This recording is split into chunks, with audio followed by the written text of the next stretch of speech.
From international crises to internal investigations, there's no shortage of issues to talk about with Congressman Rodney Davis on a special edition of Lawmakers. That's next.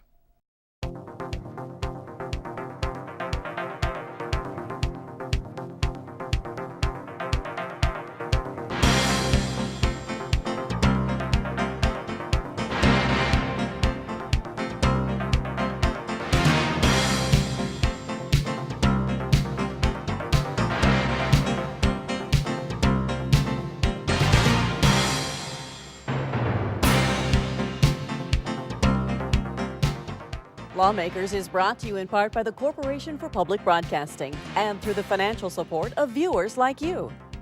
Thank you.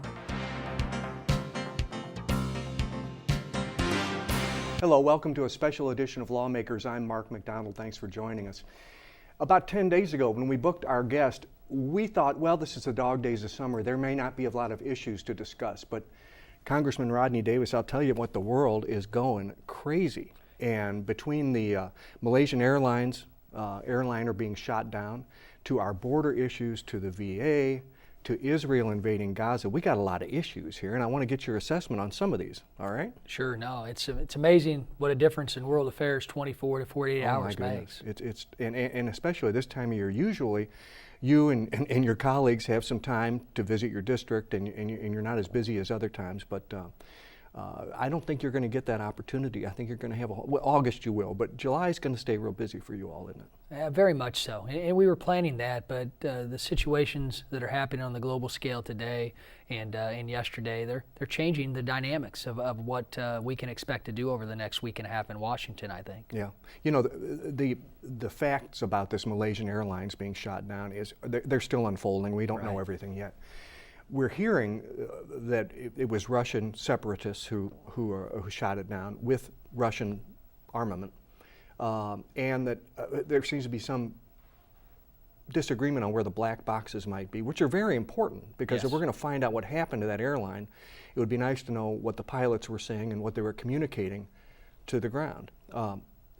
I hear that some of them say that the Russian separatists have the boxes, and some people say the Ukrainian government has the boxes, and I guess we'll just have to wait to find out. You know anything beyond that? I don't.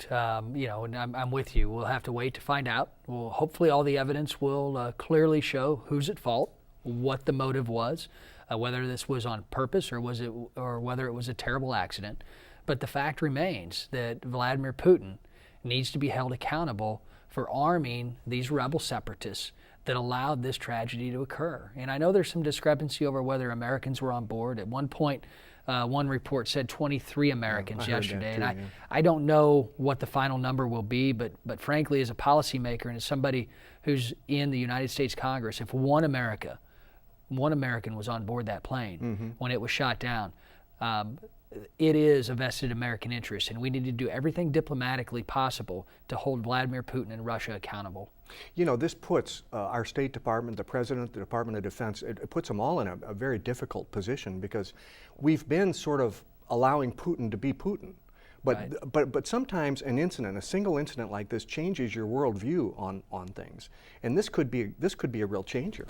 You know, it could be a real changer, and frankly, for somebody like me who grew up in the Cold War era, I mean, we're used to the Russian-American conflict, and not really a conflict, but just the threat of a conflict.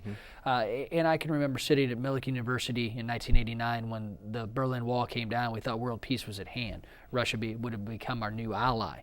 But Vladimir Putin views the world in a pre-1989 era. And I think when you look at his long-term strategy, his long-term vision, I think it's to recreate the old Soviet Union and Soviet bloc republics. And what is happening in Ukraine today is a prime example of, I believe, that philosophy that comes out of Vladimir Putin himself. They've taken over the Crimean Peninsula. They've actually been more aggressive in the Ukraine and other countries, along with Georgia previously. And we in America have to understand that we have to do something now, take care of all diplomatic means that we possibly can to ensure that we don't allow the Cold War to become prevalent for the next generations. We have been the U.S. has been very hesitant to give Ukraine much support. Does this change that?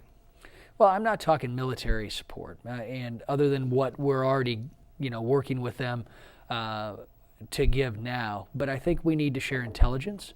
I think we need to ensure that the State Department uses every diplomatic means possible to make Vladimir Putin uneasy. And we need to actually be much stronger with our allies and our NATO allies to ensure that we continue to protect areas in and around the old former Soviet Union, in the Balkans, and also in Western Europe. But it also leads me to what I think should be our next mission to the moon, which is to make America energy independent. Because Vladimir Putin has had a strategy to be somewhat of a natural gas sugar daddy to Western Europe. Mm-hmm. They have closed, Western European countries have closed their coal-fired power plants. They have closed their nuclear facilities. They're relying upon feeding power to their citizens' homes by buying natural gas from Russia. Mm-hmm. When you rely upon Vladimir Putin to provide that much of a need for your citizens, your ability to react when he and his country make decisions like were made even possibly yesterday, it changes things. And that's why we in America can never be allowed to rely upon any other nation to provide our energy needs. And we ought to be able to utilize the energy resources we have today to ensure that Western Europe isn't held hostage by Russia and Vladimir Putin. Mm-hmm. Well, an incident like this will get the attention of the EU countries and the NATO countries. They can't view this, they can't turn their back on this. They have to view this with a certain amount of not only skepticism, but severe doubt about what Russia and Putin's intentions are. And this may serve as a catalyst to bring them together in a way that they weren't before. I sure hope so. But it also, the fact remains that a large portion of their industry is basically provided by energy that is given to them or sold to them by Vladimir Putin.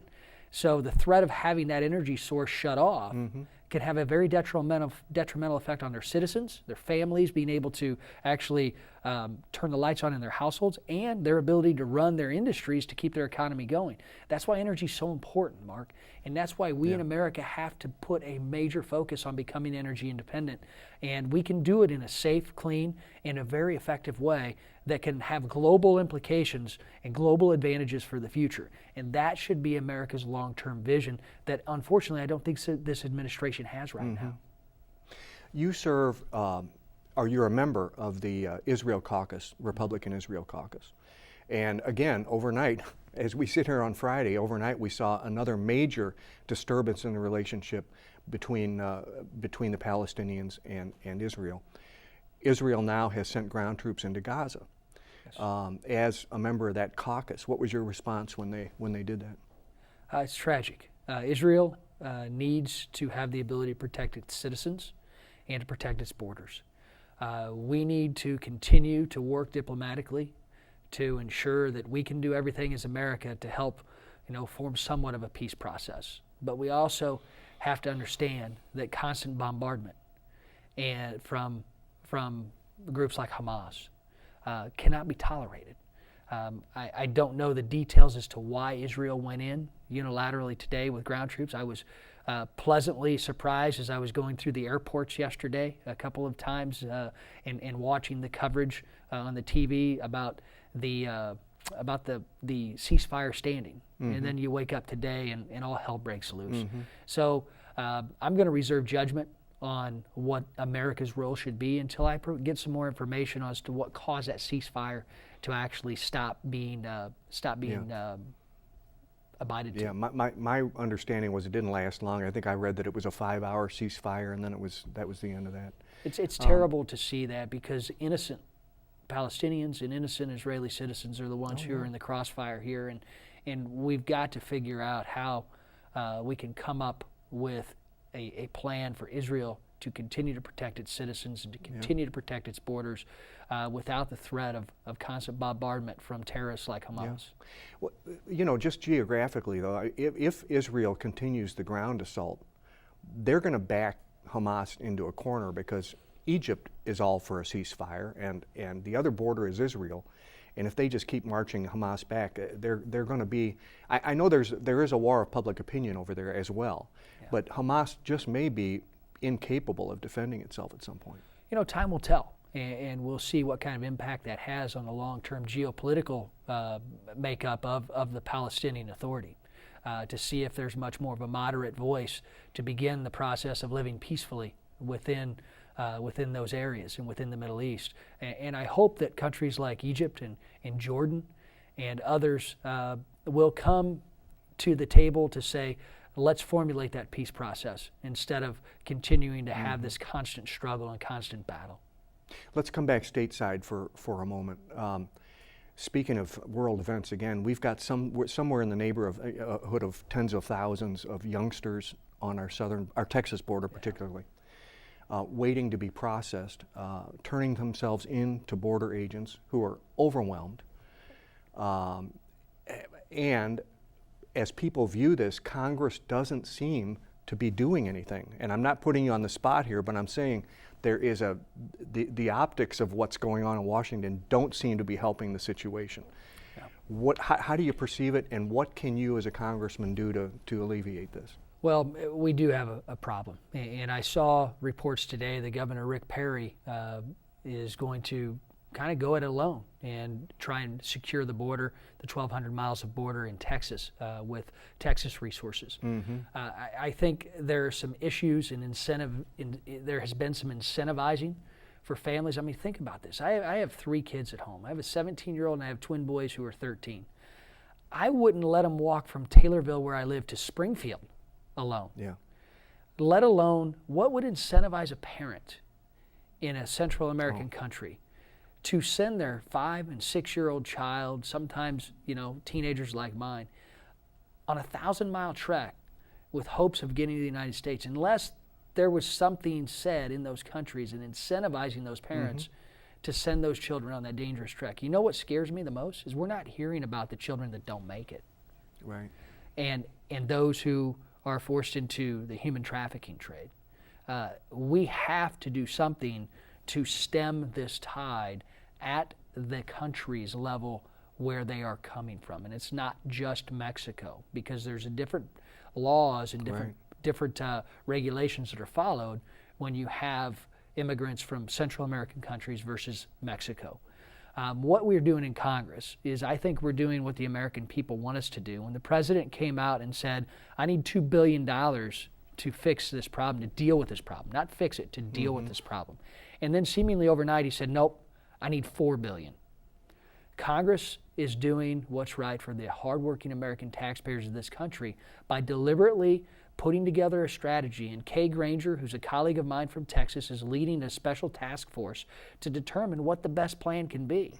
We can't just exponentially grow the cost to the American taxpayer by $2 billion because somebody in this administration said it's the thing to do.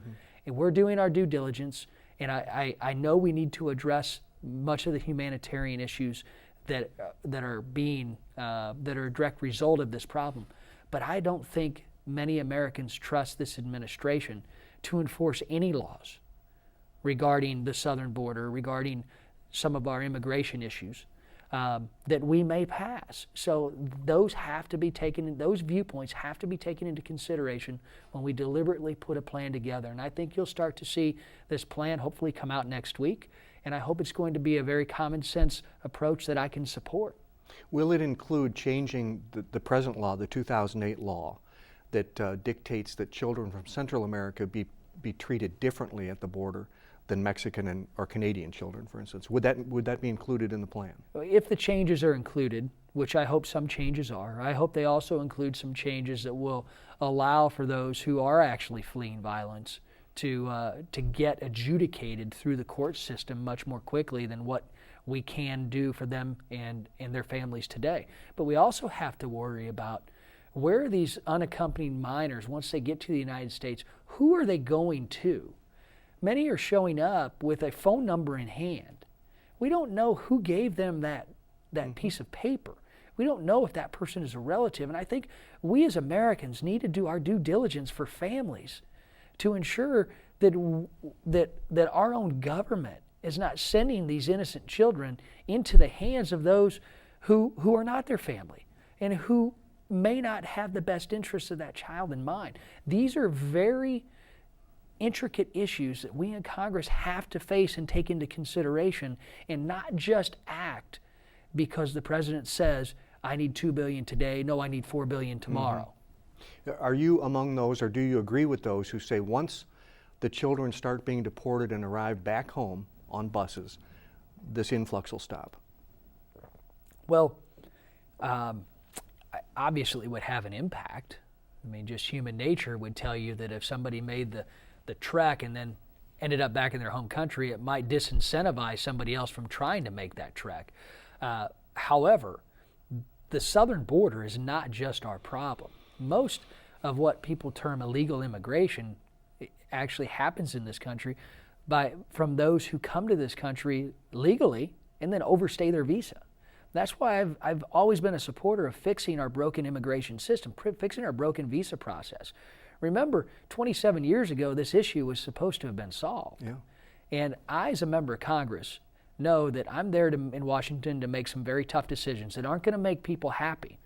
Every decision I make, I know, has a consequence, and some won't like that decision.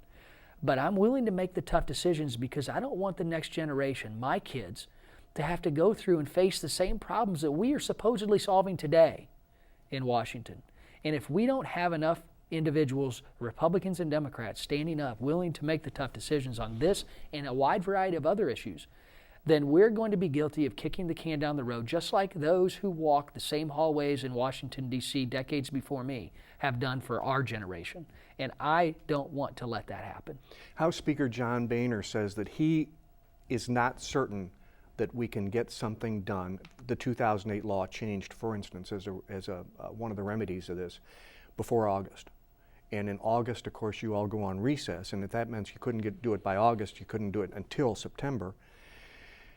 That's going to be, the Texas border will remain to be a real tragedy if we can't get something done in July. Well, it's Washington. You know, there's always a chance that I can get an email that says, hey, be here tomorrow because we've got an issue that we need to deal with. And frankly, we can address any issue in a matter of 24 to 48 hours if a solution is brought to the table. And that's the key point here. We've got to make sure that both sides are willing to sit down and talk in a common sense perspective about coming up with solutions. Because if we don't, Mark, then it doesn't matter if somebody's sitting in Washington or sitting in their district in Texas, you know, seeing the influx that is happening in their own district. It doesn't matter because we're not going to be able to come together in a bipartisan way to come up with that solution that America clearly wants to happen. So the American people are going to be the ones who are going to demand a solution to this and many of the problems that our country faces right now. And I would hope that they continue to stay active. I wish everyone would contact their member of Congress, contact the administration, let them know your concerns on this and every other issue, because we here in America have such a great system of government that allows us to have a voice. And I'm privileged every day to be able to represent the great state of Illinois and Washington, and I want to hear what my constituents have to say. Okay, let me ask you on another matter what they are saying. You're also a member of the Vets Caucus in the House, Republican side, and the VA administration, of course, is under a lot of criticism, fire, investigation. You have on your website, hey, if you're a veteran and you've had trouble receiving care, let us know what's going on. What sort of things are you hearing from veterans? We're hearing from many veterans that they too were affected by having to wait long times just to be seen, just to even get initial appointments. We're hearing from veterans that they've been to facilities like the Danville facility, for example, where they say, you know what, we received great care. They talk about some of the good care they received at clinics. It's not just the negative, but I think when you look at what's happened with the VA, there's been a lack of leadership, and I think I was one of the first people to join many of my colleagues on the Veterans Caucus, which is a bipartisan caucus, not just a Republican caucus. I was one of the first to ask for Eric Shinseki to resign. I thought it was a systemic problem. I still think it's a systemic problem when you have management at an administration who, instead of spending the time and the hours that it takes to concoct a scheme, decide to waste their time on concocting a scheme so that it denies our veterans the opportunity to get the health care they deserve. There are a lot of good people who work at our VA facilities who provide the direct care to the patients, but it was a management decision to come up with this appointment scheme. And what frustrates me as a congressman is I sat 2 miles from here for 14 years working for another member of Congress, and it used to amaze me that veterans would have to call Congressman Shimkus's office sometimes to get appointments with the VA. Mm-hmm. No veteran should ever have to call their member of Congress to get a quicker appointment. And I always wondered why we had a 100% success rate in getting earlier appointments. Well, now I know why. Mm-hmm. And they shouldn't have to go through that. And that's why I've supported legislation that would allow us to get through the backlog of appointments that are necessary. And that would allow veterans to go see any healthcare facility and have the VA use a system that's already in place to reimburse for that care at certain levels. And we ought to be able to create somewhat of an internal surge within our VA, like we do militarily, to address the backlog of determinations where we have veterans waiting up to 2 years to get approval to get the benefits that they were promised when they raised their right hand and swore to protect our country overseas. These are issues that can be solved and should be solved, and it's not a Republican or a Democrat issue.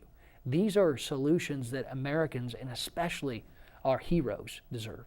The legislation that you supported, what happened to it? It passed the House, like about 285 to 286 other pieces of great legislation that we've passed out of the House.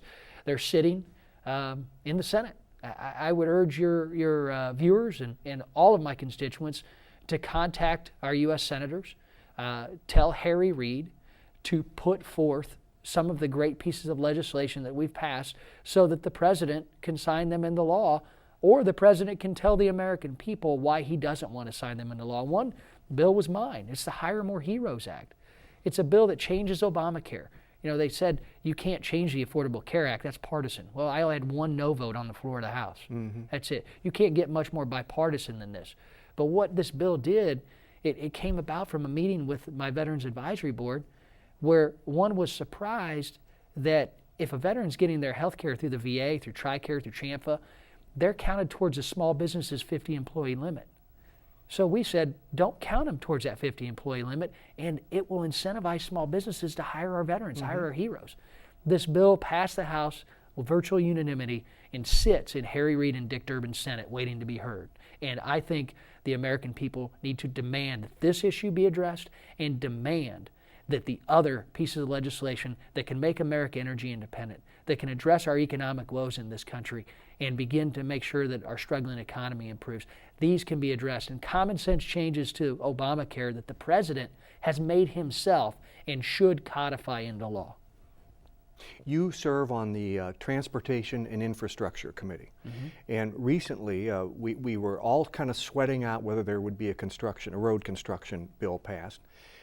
It finally did. Yes. It was sort of a cobbled together thing, and it's not in any way mm-hmm. permanent. It's only going to be through May of 2015. Right. So tell me, why is the Highway Trust Fund so low, and why is it so difficult to get legislation passed, a longer-term legislation passed for highway construction? Well, first off, let me tell you, this was not my preference to pass a short-term patch. And I reluctantly voted to make sure that it passed because I don't want to see anyone taking off a construction job right now. And can you imagine, in the midst of this gubernatorial campaign, if the Highway Trust Fund was not shored up and federal share of construction projects were to go away, can you imagine what Pat Quinn would do at every single construction site, telling people it was the evil Republicans' fault in Congress for not coming up with a solution, even mm-hmm. though his party controls the Senate? But we fixed that. And you were correct, though. We have to, Republicans and Democrats, come together on a long-term solution. We've done it for the water side of our transportation infrastructure. We can do it on the highway side, too, and we're going to. And as a member of the Transportation Committee, we're going to come up with solutions. Now, you asked me what causes this. Well, when the federal gas tax was implemented in the early 90s, what happened is people drove a lot more. They drove many more miles. Mm-hmm. We don't have And construction projects cost a lot less back then. Well, now we don't have the revenue coming in because there are people driving less. So the system that's in place to fund the Highway Trust Fund is flawed. And I don't think anybody would invest their future, their savings, in one investment. And we need to have a portfolio of sources so that we can continue to ensure that the federal government does its constitutional authority by investing in America's transportation infrastructure and partnering with the states to continue to do that and take politics out of it. So the Highway Trust Fund is funded by a per gallon gasoline tax. It is. So if what you say is true, people are driving fewer miles, which means they're burning less gas. Cars these days get some better mileage than they did in the 90s. And you have electric and LNG vehicles too. So that's why the trust fund is low. Yes. Well, short of raising the gasoline taxes, what the heck do you do? Yes, I think there are some options. And also the cost of construction projects since the gas tax was implemented have gone up too, right, because of inflation and other costs and cost of the products that are being used. I think we can go back to energy independence. We ought to be able to make America energy independent and take some of the revenues that are generated from that independence and put them towards infrastructure. Make that another piece of the pie in a portfolio. So rework the whole system. Rework the system. We've got the federal gas tax that people are already used to paying right now, that was 18 cents back when gas was between 89 cents and $1.24 a gallon. Mm-hmm. Now I am amazed every day that the American people are satisfied with $3.84 gasoline. I am just amazed. So we can't just incentivize more Americans by just raising the gas tax. We can't incentivize more Americans to go to another method of transportation, and then you're in the exact same problem you're in 2-3 years from now. Mm-hmm. So we've got to come up with other sources, and that's what our committee is going to be able to do. We've been discussing what some of those sources are going to be, and I'm hoping to work with my colleague Janice Hahn. Janice lives in Los Angeles. Janice drives a Nissan Leaf, fully electric car, and she brags about not paying a gas tax for 6 years. Mm-hmm. Well, I drive a Ford F-150 crew cab. I pay gas tax. I lay asphalt every time I fill up because I pay so much in gas tax. But we're hoping to do a trade because we also have to take into consideration the regional differences in our transportation networks and transportation needs. And I would love to document the problems I'll have driving a fully electric car in my 14-county district. Number one, where are all the charging stations? Yeah. Her problem is going to be, how's she going to park my truck? But we're going to hopefully be able to document those to show that our transportation infrastructure network is a very wide-ranging network that can be addressed in a very wide-ranging way to fund our long-term transportation needs, which goes back to what I said before of creating somewhat of a portfolio, like you would with your 401k, like you would with any investment, because you're not going to invest everything into Enron again, right? That's for sure. Congressman, thank you very much. We are out of time. Next time we get him in here, we're going to talk about the baseball caucus, which he's also a member of. We didn't get that today, but we will next time. Thanks for joining us on Lawmakers, and thank you to Congressman Rodney Davis for coming in, and we'll see you next time.